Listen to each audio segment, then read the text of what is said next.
Now, the Senate is poised to pass the new bill to allow offshore processing of asylum seekers today. Just 2 days after the government expert panel delivered its findings, the bill passed through the House of Representatives with just two MPs, Independent Andrew Wilkie and the Greens' Adam Bant, opposing it.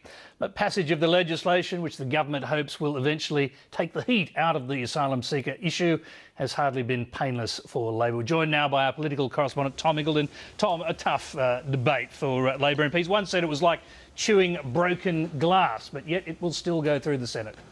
Well, that's right, Tony. On Monday, when the Prime Minister revealed this plan, she did say that some difficult conversations had been had within Labor, and today we heard some of them for ourselves on the floor of the House.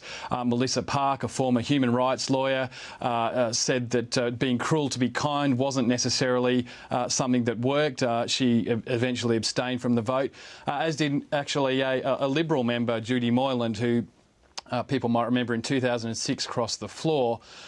In the Senate, Doug Cameron, another leading figure of the left in Labor, openly admitted, said it was public knowledge that he had opposed this plan on Monday when it was put to the party room. He said that deterrence does not work, and was extremely angry actually with the Greens for allowing the legislative situation to get to this point, having rejected the Malaysia solution earlier this year. Yeah, Tom, you mentioned the Malaysian solution, and the government's obviously hoping this latest monumental backflip will be forgotten eventually by voters, but there have been a lot of backflips, haven't there? There have. We have had the Malaysia solution. Some might argue that that was forced on the government, I suppose, by the High Court decision, but nonetheless, in the minds of voters, it's going to be a difficult one to explain, this one, to put it very mildly. And of course, the opposition will be doing everything it can to remind voters of this fairly monumental reversal in policy. Julia Gillard and many others in the government are on record over and over again criticising more or less the solution that's been put forward today. Some in the government were comparing, some in the opposition rather, were comparing the government's move to the double backflips that were performed in the Olympics today.